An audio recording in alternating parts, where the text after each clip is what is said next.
পবিত্র রমজানের নিত্যপণ্যের দাম স্থিতিশীল রাখতে আজকে চট্টগ্রাম জেলা প্রশাসক ফরিদে খানের নেতৃত্বে নিজেই চট্টগ্রামের রিয়াজউদ্দিন বাজারে এখন অভিযান পরিচালনা করা হচ্ছে। উনি দেখছেন বিভিন্ন দোকানে, বিশেষ করে মাংসের দোকানে মাংসগুলোর দাম ঠিক আছে কিনা, দেখতে পাচ্ছেন ওজন ঠিক আছে কিনা, একটা ওজনের উনি নিজে দেখছেন ওজনটা না, ওজনের মেশিনটা আপনার মেশিনটা সামনে নিয়ে আসেন, মেশিনটা সামনে নিয়ে আসেন তো।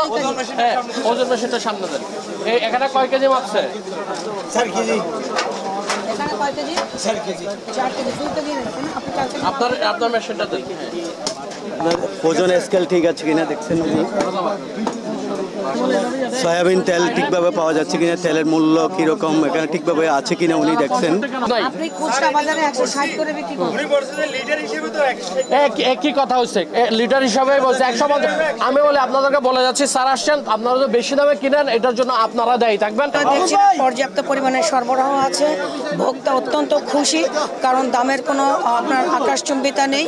আর যারা ক্রেতারা আছে তারাও সরকার নির্ধারিত মূল্যেই রেখেছে, তারা রেট চার্ট রাখছে। গরুর মাংস যেভাবে আমরা নির্ধারণ করে দিয়েছি 750 টাকা কেজি, সেই 750 টাকা কেজিতেই বিক্রি হচ্ছে।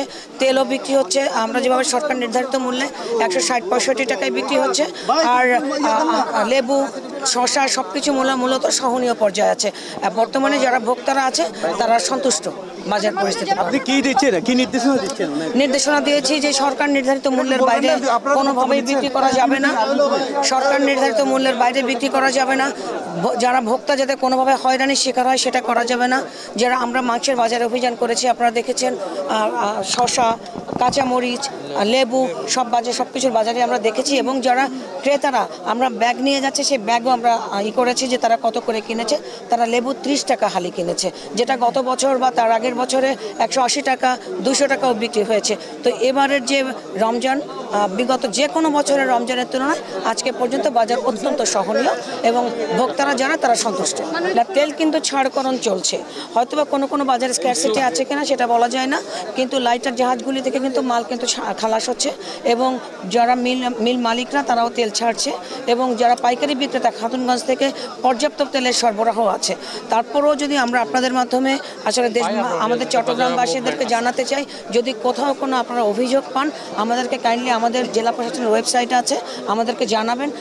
আমি জেলা প্রশাসক হিসেবে সবার ফোনে অ্যাটেন্ড করি, আমাদেরকে জানাবেন, আমরা সঙ্গে সঙ্গে রাষ্ট্রিক অ্যাকশানে যাব।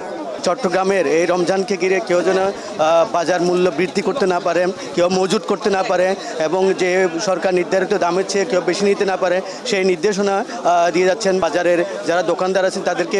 তারা বলছেন কোনো অবস্থা যদি এটি করা হয় সরকার কঠোর ব্যবস্থা নেবে। এ হলো সর্বশেষ রিয়াজউদ্দিন বাজারের পরিস্থিতি।